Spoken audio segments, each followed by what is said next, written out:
네, 안녕하세요. 끝판대장입니다. 오늘도 구독과 좋아요, 알림 설정, 그리고 댓글까지 부탁드리겠습니다. 자, 일단 일봉을 보시면 되게 좋은 양봉으로 마감을 했어요. 그래서 이제 주봉의 형태를 봐도 어쨌든 이 양봉에 있는 도지 형태로 캔들이 마감이 됐는데요. 이제 그런 와중에 얘가 이 상단에서 계속 저항을 막고 있기는 한데, 이 상단의 저항을 빠른 시일 내로 뚫어주면 그러면 얘는 이 지점 38,000까지도 돌파를 할 수 있겠다라는 생각이 들고요. 그리고 38,000을 돌파를 하게 되면 그 이후에 40,000달러대까지도 충분히 갈 수 있는 자리가 되고, 그리고 이제 보시면 여기가 40,000달러잖아요. 이 위로도 충분히 열려 있다라는 겁니다. 그래서 40,000달러쯤 가서 한번 조정이 올 수 있다라는 그런 관점도 있고, 그냥 여기서 계속 올라갈 거라는 관점도 있는데, 어찌됐든 간에 지금 자리에서는 굉장히 매력적인 자리다라고 생각이 드는 게, 일단 좀 위험했던 부분은 이거였어요. 제가 계속 강조드렸지만 원래 여기서 단기 저항을 돌파하고 리테스트를 했는데 리테스트에 실패하고 쭉 밀렸던 모습이었어요, 아래로. 그죠? 그 다음에 반등을 하는 과정에서 얘가 추가적으로 이렇게 떨어졌으면, 그럼 이 채널의 하단부를 깨고 추가적으로 하락이 벌어지면서 조정이 더 심하게 올 수 있었거든요. 근데 그 조정을 빨리 끝냈고 다시 한번 이 리테스트를, 그 자리를 뚫어줬기 때문에 지금은 이제 이 평행 채널의 상단 부근에서 단기 저항을 막고 있다라고 보시면 되는데, 일봉상으로 봤을 때 이 캔들이 또 지금 나오고 있다라는 건 추가적으로 이걸 더 밀어 올릴 가능성이 높다라는 겁니다. 그렇게 보시면 되겠고, 그럼 이제 그 과정에서 이제 어떤 게 또 보이느냐라는 거 봤을 때, 제가 이 비트코인 도미넌스에 대한 언급을 정말 많이 해드리는 것 같은데요. 얘가 지금 단기 눌림 이후에 이게 밑으로 가느냐 아니면 이 위로 가느냐가 매우 중요합니다. 이게 위로 가서 이 53% 정도를 뚫었을 때는 지금 52.49인데 53% 위로 올라갔을 때는 얘가 이 고점까지, 그러니까 54.40% 있죠? 여기보다 더 높게 올라갈 가능성이 있어요. 그렇게 되면은 제가 많이 강조드렸던 부분인데, 이 고점들을 새로 갱신하면서 올라가면 그 다음에 올라간 지점쯤 한 56에서 57 정도겠죠? 그 정도 부근에서 이게 고점이 나오면서 도미노스가 쭉 빠지는 형태가 일어날 수 있는데, 근데 그 과정에서 이 정도 올라가는 동안에는 비트코인이 상대적으로 강세를 보일 가능성이 높다. 지금 비트코인이 좀 올라갈 것 같은 차트니까 그 과정에서 도미노스가 올라간다면 비트코인이 강세일 가능성이 높은데, 그때는 비트 형제와 그 다음에 이제 스택스까지 이런 애들을 잘 봐주시면 좋을 것 같아요. 이렇게 보시면 되겠고, 근데 만약에 이제 여기서 이 단기 저항이 나름 형성이 됐거든요.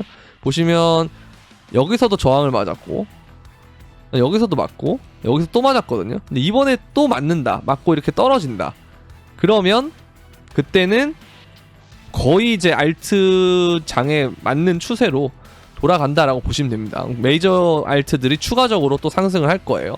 그렇게 보면 되는데, 이게 얼마 남지 않았다는 생각이 드는 게 점점 이게 좁아지고 있거든요. 여기에서의 이동평균선도 좁아지고 있고 이 이동평균선은 위로 올라가는 형태로 좁아지기 때문에, 이게 우리가 흔히 말하는 그 삼각수렴을 캔들에 그은 거랑 이동평균선도 똑같이 가거든요. 그래서 얘가 이제 여기서 점점 좁아질 텐데, 그럼 이 파란색 구간이 어디냐 했을 때 여기가 이제 52.2% 정도 되거든요. 그러니까 이제 우리가 이제 쉽게 생각해서 52% 밑으로 내려갔을 때, 그러니까 51점 몇 됐을 때, 그때가 되면 거의 알트장으로서의 확정이 될 수가 있다라는 그런 생각을 하시면 될 것 같습니다. 그래서 지금은 아직까지는 둘 다 봐야 돼요. 근데 비트코인이 오르고 있으니까 얘가 여기서 좀 더 조정을 이후에 상승을 할 수 있겠다라는 생각을 좀 하는 것도 여러분들이 좋다. 제가 이제 그래서 지난 영상들에서 계속 말씀드렸던 건, 이제 자발트보다는 뭘 봐야 된다? 비트, 이더, 그 다음에 메이저 애들 중심으로 포트폴리오를 다시 짜야 된다고 하는 이유가, 이제 여기서 올라가더라도 비트 형제를 통해서 이득을 볼 수가 있고, 만약에 여기서 저항을 못 뚫고 내려간다 그랬을 때는, 도미넌스가 강하게 내려갈 때는 항상 시총이 큰 애들, 이더를 중심으로 한 시총이 큰 애들이 거기에 관여를 많이 하기 때문에, 그 말은 결국 뭐겠어요? 메이저 알트들이 강세를 볼 가능성이 높다, 그렇게 보시면 되거든요. 그렇기 때문에 이제 이런 부분을 종합적으로 봤을 때는 아무래도 아까 말씀드렸던 비트 형제 메이저들 위주로 보시면 될 것 같다. 이더까지요. 네, 죄송합니다. 그렇게 보시면 될 것 같다라는 거죠. 우리가 이제 또 한 가지의 긍정적인 건 뭐냐면 이 달러 인덱스에 대한 부분인데요. 비트코인은 정말 필연적으로 그 달러 인덱스와 디커플링이 나는 형태가 많아요. 그래서 우리가 이제 이런 식으로 선을 한번 그어봤을 때, 그럼 얘가 이제 이러한 그 선들이 나오거든요. 이런 식으로. 뭐 아니면 이렇게 그어도 되겠고, 이렇게 그어도 되겠죠. 뭐 이런 식으로 그어도 되겠고.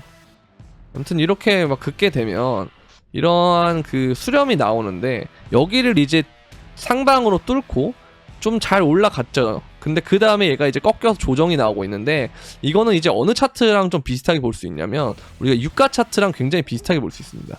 유가도 제가 여러분들한테 이게 차트가 좀 떨어질 것 같다라는 말씀 드렸잖아요. 그래서 이제 뭐 이스라엘이 무슨 일을 하든 간에 여기가 이제 반등을 하고 난 다음에 기술적 반등 구간이고 이후에 하락할 가능성이 높다. 근데 실제로 지금 이스라엘이랑 하마스랑 계속 이제 하고 있는데, 그럼에도 불구하고 유가는 계속 떨어지고 있다라는 거죠.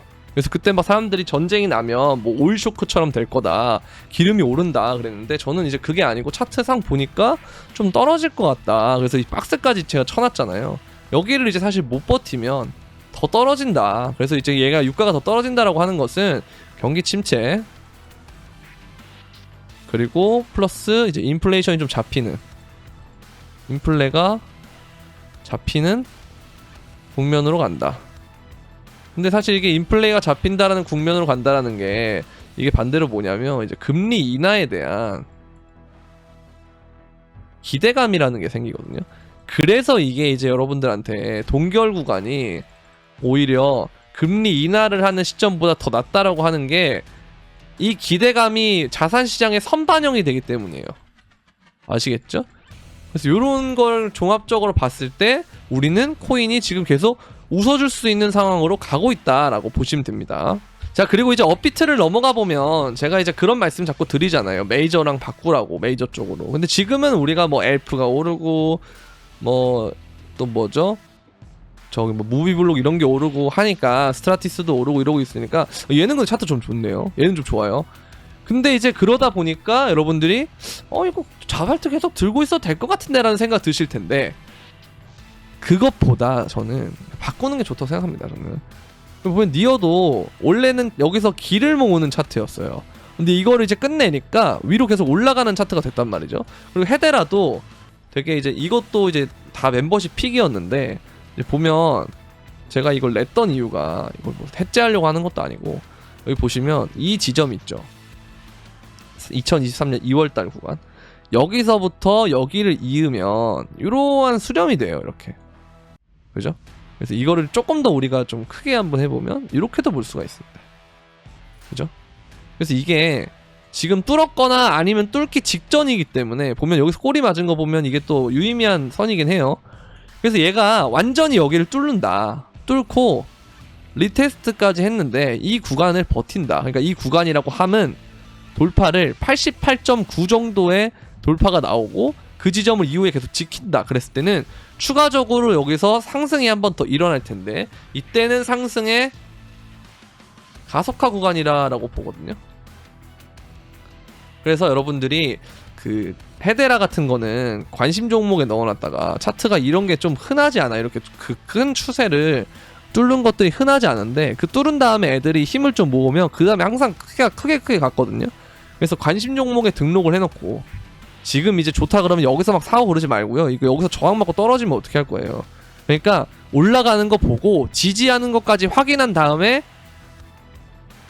그다음 뭐 어떻게 하라고요? 천천히 진입하셔라.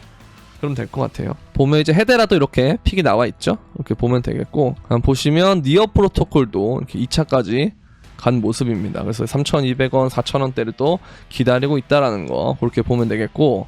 그래서 이제 여러분들이 이제 제가 이런 코인들 되게 많이 알려드리잖아요. 아까도 헤데라 좋다, 어떻게 대응하면 된다. 그리고 어제도 제가 체인링크 말씀드리고, 또 체인링크 이전에도 또 말씀드렸고, 그래서 체인링크를 제가 어디다 말씀드렸냐면, 이거는 또 심지어 영상에서 말씀드렸던 건데요. 솔라나도 마찬가지고, 이거 여기서 17,000원부터 15,000원대 처음 보라, 그런 말씀 드렸어요. 그죠? 근데 여기 딱 찍고 갔거든요. 17,000원대. 그죠? 여기서 이제 잡았다. 그러면 사실 내가 좀 뭐 18,000원대 샀다고 쳐도 이게 바로 11%예요. 11%. 이런 전략들을 제가 영상에서도 많이 설명을 드린단 말이죠. 그래서 영상 항상 끝까지 봐주시고, 그 다음에 이제 뭐 이런 것들로도 좀 뭔가 내가 좀 더 디테일하게 하고 싶다, 정말 나는 진입가 목표가 손절가가 명확하게 딱딱딱 있는 걸 원한다, 이제 그러시는 분들은 이런 식으로 멤버십이 있어요. 멤버십에 이렇게 뭐 멀티버스 X도 그렇고 다 진입가 목표가 손절가 이렇게 제공을 해드리거든요. 그럼 이제 여러분들이 뭐 시간이 없다거나 아니면은 정말 직관적인 걸 알고 싶다, 그러니까 딱 이렇게 명확하게 알고 싶다 하시는 분들은 그 멤버십에 가입을 하면 되는데, 멤버십 가입하는 방법은 구독 버튼 옆에 있는 가입 버튼을 통해서 멤버십에 가입을 하시고, 그 다음에 이제 이 텔레그램이랑 소통방이 따로 있어요. 카카오톡. 여기에 들어오는 방법은 멤버십 전용 커뮤니케이션 그 커뮤니티가 있어요. 그래서 그 커뮤니티에 제가 그 방 링크들을 해놨거든요. 그 링크를 클릭해서 들어오시면 이제 이 텔레그램과 소통방까지 올 수가 있다라는 거, 이렇게 보면 되겠고요. 그래서 지금 멤버십은 스윙 관점으로 가고 있는데, 체인 링크도 마찬가지고 뭐 솔라나 그 다음에 뭐 니어 이런 것들도 다 먹었다. 그리고 특히 솔라나 같은 경우는 체인 링크도 이렇게 드렸지만 솔라나는 진짜 이 구간마다 제가 매매 전략을 다 드렸어요. 그리고 여기서는 이제 좀 그 9만원대가 됐을 때는 제가 영상으로 솔라나 상승이 좀 끝날 가능성이 있다, 이제 그런 얘기를 드렸는데, 지금 얘가 만약에 지금 기준으로 봤을 때도 이 빨간색 이동평균선이 제일 중요해요. 지금 몸통이 어쨌든 보면 이 7일 이동평균선을 계속 지키고 있거든요. 근데 얘가 만약에 여기서 이번에 이제 요 7일 이동평균선을 아래로 가잖아요. 그러면 이튿날이 중요해요. 이튿날에 다시 말아 올리면 그럼 이거는 이제 휩소야, 가짜인 거죠. 속임수. 근데 그게 아니고 이동평균선이 이렇게 됐는데 캔들이 여기서 마감을 하고 그 다음에 여기서 또 마감을 한다. 그럼 이제 그때가 되면 어떻게 되냐면 얘가 이제 슬 이렇게 아래로 꺾여요. 그러면 이 지점하고 만나러 가는 거예요. 25일 선하고.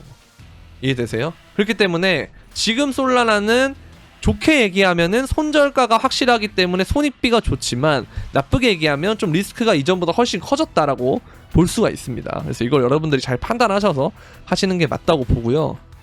내가 좀 리스크를 안고 가는 게 싫다, 근데 솔라나는 정말 매력적으로 보인다 하시는 분들은 그럼 이제 조정을 기다리는 게 맞는 거겠죠. 근데 반대의 경우죠. 좀 나는 리스크 감당할 수 있고 손절이 나더라도 좋은 자리를 한번 노려보고 싶다, 손익 빚는 자리를 한번 추구하고 싶다 하시는 분들은 아까 말씀드렸던 이 7일선이 매우 중요한데, 이게 휩소 같은 게 이런 식으로 꼬리로 걸렸다가 올라오는 경우가 좀 있어서, 그래서 이전의 꼬리까지는 여러분들이 매수를 해볼 만하다.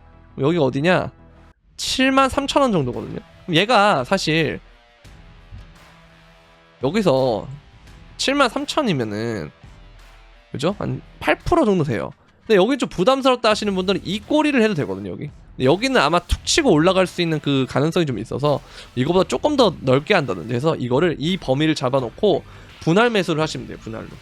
아시겠죠? 이제 그렇게 한 다음에 만약에 이 꼬리들을 깬다, 그러면 그때는 손절하면 되는 거고요. 그럼 여기까지 떨어질 수 있으니까. 그래서 그렇게 하면 되고, 만약에 안 떨어지고 올라간다 하면은 얘는 이제 어떤 무빙을 또 할 거냐면, 이 이뮤터블 X처럼 여기 이제 이렇게 버티다가 올라가고 버티다가 올라가고 약간 이런 무빙을 보여줄 가능성이 높아요.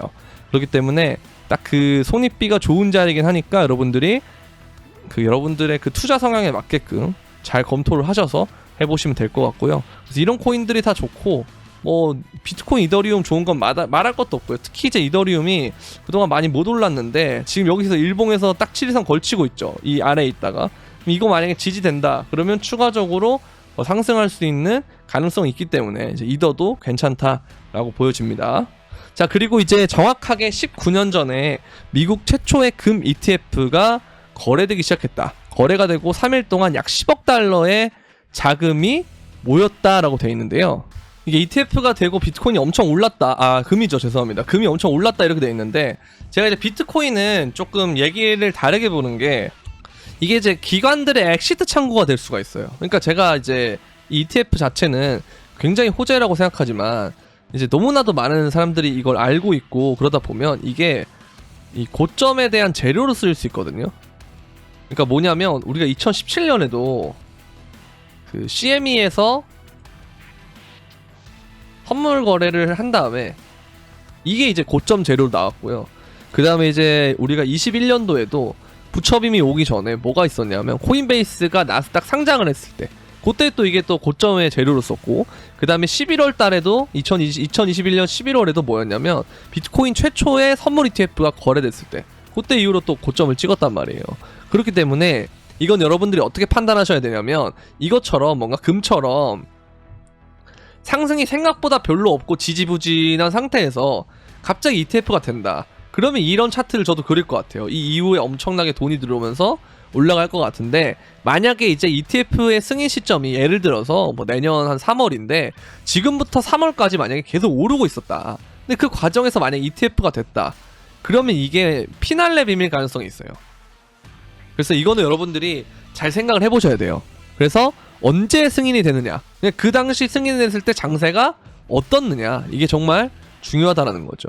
그래서 좋아질 때 나오면 설거질 가능성이 높고, 만약에 이제 좀 지지부진하거나 좀 지루할 때 나오면 이걸 바탕으로 올라갈 가능성이 높다. 이건 이제 여러분들 뭘로 보시면 되냐면 그 블랙록이 처음에 들어온다 그랬을 때 장이 확 바뀐 것처럼 그런 느낌의 재료가 맞는데 상황이 그때가 아닐 수도 있다는 거죠. 그래서 정말 사람들이 막 광기에 있고 한데 그 사람들의 홀딩을 부추길 만한 그런 대형 재료잖아요, 현물 ETF 승인은. 그래서 그렇게 돼가지고 뭐 하루하루 매일매일 기관들이 뭐 얼마를 들고네 얼마 들고네 하면서 모두가 막 그 ETF에 대해 찬양할 때, 그때는 오히려 고점에 가까울 수 있다라는 걸 항상 여러분들이 인지하셨으면 좋겠고요. 그리고 이제 이더리움에 대한 부분인데 이것도 되게 좋은 지표예요. 그러니까 그 비트코인의 그 실현 손익에 대한 요 지표랑 비슷하거든요. 이게 일종의 어떻게 보면 저항과 지지를 만들어주고 있다는 거. 그죠? 근데 이제 이더리움이 이걸 잠깐 넘었어요. 근데 넘은 다음에 다시 이제 떨어졌거든요. 이걸 다시 올려주면 그럼 얘가 이제 다시 좋은 차트로 되겠죠. 아까 이제 일봉 이동 평균선도 그렇고 이더리움의 이런 온체인 차트로도 그렇고 좀 긍정적인 요소가 많으니까 이제 이더리움이 슬슬 주목을 받을 땐 맞는 것 같다라는 그런 생각이 듭니다. 그래서 이제 얘가 지금 보면 이더리움이 2,000달러의 수성인 여부가 심리적 기술적 의미가 크다, 그렇게 돼 있는데, 그래서 이게 중요한 임계점이 된다 그러잖아요. 어쨌든 이더리움은 그건 있어요. 뭐냐, 이 소각 메커니즘이 있어서 머지 이후로 이 유통량이 줄어들고 있다는 거. 그래서 제가 여러분들한테 거래소 유지 물량이 줄어드는 거에 대해서도 말씀드렸잖아요. 거래소 유지 물량이 줄어들고 맞이하는 최초의 상승장이다 라고 말씀드렸는데, 이더 역시도 똑같습니다. 발행량이 줄어들고 난 다음에 맞는 최초의 상승장 사이클이라는 거예요. 그래서 여기에 따라서 상승장이라는 그 시너지가 붙었을 때 엄청나게 퍼포먼스를 낼 수 있는 것이 바로 비트코인 그 크립토 생태계와 그리고 이더리움이다 라고 보시면 될 것 같아요. 이걸 사실 다 더하면 그 암호화폐긴 하지만 뭐 이더리움이 크립토 생태계에 속해 있지 않은 게 아니고요. 속해 있지만 거기에 이어서 본인들의 그 유통량 자체도 줄어드는 게 맞기 때문에 거의 뭐 더블로 효과를 받는다라고 보실 수가 있습니다. 자, 그리고 이제 아르헨티나에서 친 비트코인 인사가 대통령에 당선이 됐죠. 근데 이제 이것도 마찬가지인데 에너지 부국들이 수년 내 비트코인 채굴장 구축에 10억에서 20억 달러를 투입할 거다, 그런 얘기를 했죠. 그러면서 엘살바도르, 부탄 등은 비트코인 채굴이 전략적 에너지 이니셔티브라고 공개적으로 밝혀왔다. 그래서 뭐 엘살바도르, 부탄, 오만, 아랍에미리트 등의 비트코인 채굴 시절 투자 규모 그래프도 첨부했다 이렇게 나오는데, 어쨌든 이제 우리 뭐 시등국에서 이 비트코인에 대해서 좀 긍정적인 움직임들이 많아질 거예요. 엘살바도르도 비트코인을 채택하면서 좀 긍정적인 요인들을 많이 남겼거든요. 그렇기 때문에 다른 나라들도 이걸 받아들이지 않을까라는 생각을 하고 있고, 그러다 보면 이것 자체도 뭐에 해당되냐면 매스 어댑션이라고 하죠. 대량 채택, 여기에 가까워진다라고 보시면 될 것 같습니다. 그래서 전혀 뭐 나쁜 거 없고 긍정적인 재료들만 투성이에요. 근데 사람들은 없어요. 아주 좋아요.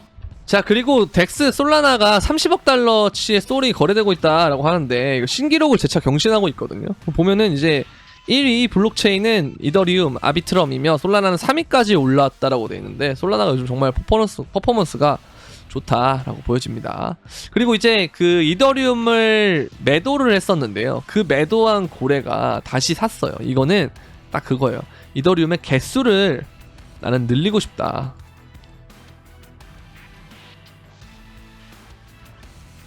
이렇게 보시면 되거든요. 그렇다는 건 뭐예요? 그러니까 장기적인 홀딩에 대한 그 수요라고 보시면 될 것 같습니다. 얘가 이제 어쨌든 악성 매물이 아니고 어쨌든 그 궁극적으로는 이 이더리움의 개수를 시세 차익을 보면서 더 늘리려고 하고 있기 때문에 이더리움에 대한 그 비전 자체는 굉장히 좋게 보고 있는 그 고래인 것 같다. 이렇게 생각할 수가 있겠죠. 자, 그리고 이제 아크 인베스트먼트가 GBTC는 최근에 팔고 있었는데 코인베이스는 매입을 하는 걸 보면서 이게 코인베이스가 GBTC보다 더 올라갈 거다라고 생각을 하는 것 같아요. 그렇다는 건 어쨌든 우리가 그 코인이 잘 나갈 때 주식에서 맨날 우기투 이런 게 막 가잖아요. 근데 그런 것처럼 코인베이스 마찬가지. 코인이 잘 되고 요즘 막 좋은 퍼포먼스를 보여준다. 그러면 코인베이스 역시도 올라갈 가능성이 높다라는 거기 때문에 아크 인베스트먼트가 코인베이스 주식을 더 늘렸다라고 하는 건 추후에 이제 암호화폐 장세 자체를 매우 긍정적으로 보고 있다라고 보시면 될 것 같아요. 자, 그리고 이제 피델리티가 ETF에 대한 이더리움 현물 ETF죠. 그걸 신청을 하면서 그레이스케일의 판결에 대한 인용을 했다라고 하는데 그만큼 이 그레이스케일의 이번에 판결이 정말 중요하게 작용을 했다라고 보실 수가 있어요. 그래서 제가 이제 어제 장투 영상에서도 이제 그레이스케일에 대한 부분을 자꾸 주목해라. 그리고 제 공개 브리핑방, 텔레그램 공개 브리핑방이죠. 영상 설명란에 있는 그 공개 브리핑방에서도 주목해야 될 거 그레이스케일하고 정말 많이 얘기했고요. 영상에서도 이전에 많이 얘기했고. 그래서 여러분들 오랫동안 이제 저 채널 보시고 하신 분들은 다 아실 거라고 생각합니다. 그래서 현재 현무 ETF를 신청한 자산 운용사는 바네크, 아크 인베스트먼트, 해시덱스, 그레이스케일, 인베스코, 블랙록, 피델리티 등 7곳이다 라고 되어 있습니다. 그래서 정말 이 기관들이 정말 경쟁이 붙어서 빨리빨리 오고 싶어하는 그런 포모는 느껴져요. 그런데 이제 우리가 조금 더 진중하게 볼 것은 뭐냐면 그렇다고 해서 우리가 뇌동으로 내 현금 비중 없애고 따라가야 된다. 이건 아니거든요. 그래서 그렇게 하지 않으셔야 되기 때문에 여러분들 항상 이 신중하게 하셔야 되고 제가 여러분들이 그렇게 하지 않을 수 있도록 매일매일 영상 올리면서 이런 말씀 많이 해드릴 테니까 도움이 되셨다면 어떻게 해야 되죠? 구독, 좋아요, 알림 설정 그리고 댓글까지 부탁드리면서 그럼 안녕.